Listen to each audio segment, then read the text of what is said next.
Event company से मेरी बात हो गई है, वो तमाम अरेंजमेंट और सब चीजें देख लेगी।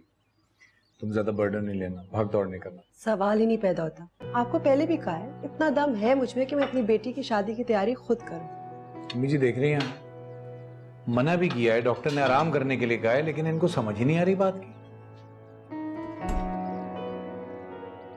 Good morning everyone. Good morning बेटा। मेरी जान।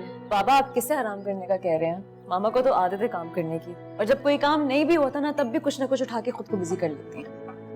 हाँ, इसे बहुत आराम करने की जरूरत है। और उमर, तुमने शादी के नाम पर इतने अखराजात बढ़ा लिए, क्या जरूरत है इतनी धूमधाम से शादी करने की? अरे धूमधाम क्या होता है ये तो हमें वलीमे वाले दिन पता लगेगा। तो शाज़र बता रहा था कि या तो सिंगापुर में या थाईलैंड में होगा, और आंटी आजकल बुकिंग्स वगैरह में मसरूफ है, तो 2-3 दिन में सब कुछ फाइनलाइज हो जाएगा।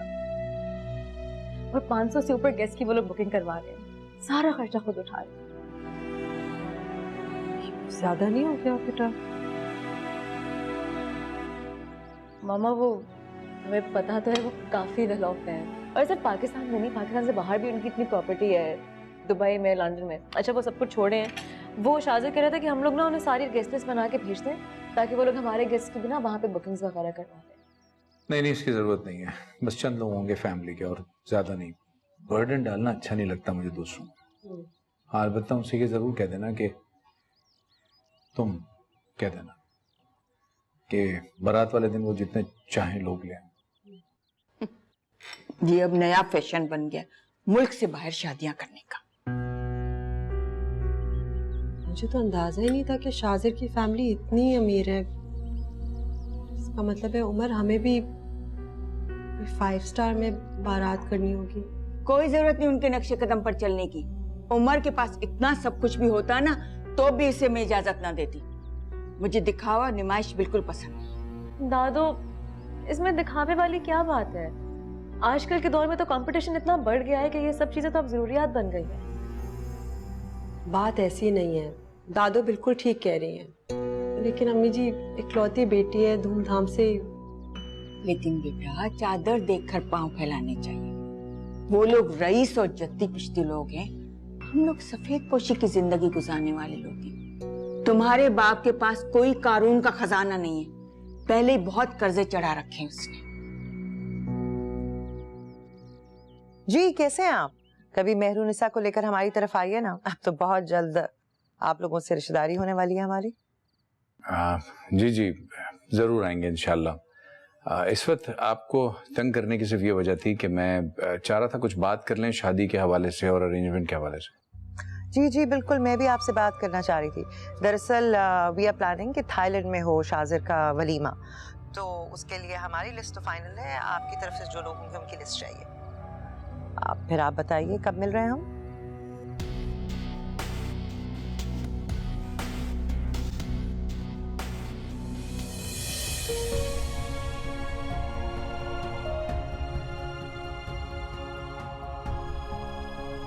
लिस्ट फाइनल हो जाएगी हमारे गेस्ट्स की, और जैसे ही फाइनल होती है तो फिर मैं थाईलैंड में जो होटल है उसमें बुकिंग कंफर्म हो जाएगी। अच्छा ये बताओ अंदाज़न क्या एक्सपेंसेस आ रहे हैं? Well with in the budget है, $1,00,000 तक तो होगा। Fair enough. ये बताओ कि उमर साहब के गेस्ट की लिस्ट आ गई है? कल तक आ जाएगी। तुम दोनों अगर मेरा मशवरा मानो तो वलीमे की तकरीब थाईलैंड में रखने से पहले अगर उमर साहब और उनकी बीवी से मिल लो तो। क्यों? उनसे बात करने की क्या जरूरत है? हम लड़के वाले हैं, वलीमा हमारी तरफ से होगा, ये हम डिसाइड करेंगे कि वलीमे का फंक्शन कहाँ रखना है। इस तरह वो देखो एहसास कमतरी में मुब्तला हो सकते हैं। हमें चाहिए कि हम उन पे ज्यादा बोझ नहीं डालें ना। हम किसी पे कोई बोझ नहीं डाल रहे, हम अपनी हैसियत के मुताबिक करेंगे, वो अपनी हैसियत के मुताबिक करें। अरे नहीं, ये कैसे हो सकता है? आप जितने मर्जी गेस्ट बुलाएं, हमें कोई प्रॉब्लम नहीं है। बस एक छोटी सी गुजारिश है कि ये जहेज वगैरह के तकल्लुफ में ना पड़िएगा। ये कैसे हो सकता है? क्या हम आपने जो कुछ भी देना है प्लीज अपनी बेटी को जरूर दीजिए, और आई थिंक प्रॉपर्टी से बेहतर क्या गिफ्ट हो सकता है। उसका माशाल्लाह हक महर भी बहुत ठीक ठाक है, and I plan to give her shares in the business to.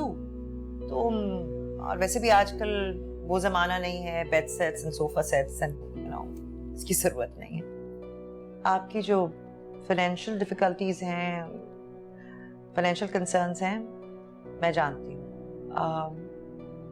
लेकिन बस इतनी रिक्वेस्ट है कि कुछ ऐसा हो जाए कि हमारे मिलने जुलने वालों में हमारी भी कुछ इज्जत रह जाए। जी मैं पूरी कोशिश करूंगा। इतने लंबे चौड़े हक महर के बाद तुम जायदाद भी उसको दे रही हो? पेपर्स की हद तक है, उमर और शाहजर को खुश करने के लिए, बाकी मेरा वकील संभाल लेगा। शाहनवाज ने तो तुम्हें आज तक कुछ नहीं दिया और तुम आने वाली बहू को इतना सब कुछ दे रही हो। हाँ, अगर शाहजर को पता चल गया ना तुम्हारे झूठ के बारे में तो तुमसे बदजन हो जाएगा। अरे नहीं पता चलता, फिलहाल तो सब ठीक है, बाद में देखेंगे। और ये जो मुल्क से बाहर शादी का क्या मामला है भाई? कोई बुकिंग शुकिंग नहीं कराई, वलीमा मुल्क से बाहर नहीं हो रहा, आप फिक्र ना करें, पता चल जाएगा आपको। अरे किस किस्म की बातें कर रही हो बेटा? मतलब क्या है आखिर तुम्हारा? अरे समझ आ जाएगा ना, थोड़ा सब्र करें। अच्छा सुने, वो जो आप कह रही थी कि आपकी कजन की बेटी है मारिया, जो हैदराबाद से आई हुई है, उसको भी इनवाइट कर लें, जरा रौनक लग जाएगी। हाँ, वो आजकल कराची में ही है। चलो मैं उसे फोन कर देती। आपने जो कुछ भी देना है प्लीज अपनी बेटी को जरूर दीजिए, और आई थिंक प्रॉपर्टी से बेहतर क्या गिफ्ट हो सकता है। उसका माशाल्लाह हक महर भी बहुत ठीक ठाक है, and I plan to give her shares in the business too. और वैसे भी आजकल वो जमाना नहीं है bed sets and sofa sets and you know. ये सब जो हो रहा है ठीक नहीं है। कितना बेबस, कितना मजबूर हूं मैं। काश किसी तरह रोक सकता मैं इस शादी को, काश। ताबिंदा मुझसे इंतकाम लेने के लिए किसी भी हद तक जा सकती है।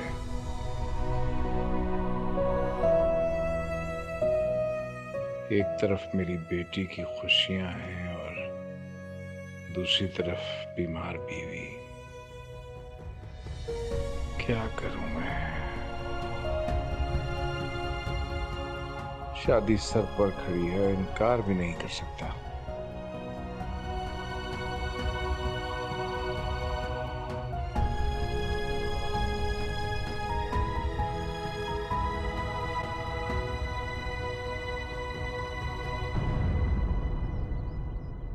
माशाल्लाह, इतनी खूबसूरत प्रिंसेस लग रही हो। कितना भारी दुपट्टा है ये। बहुत खूबसूरत है। वैसे तो मेरी बेटी इतनी प्यारी है कि कुछ भी उसके ऊपर अच्छा लगेगा।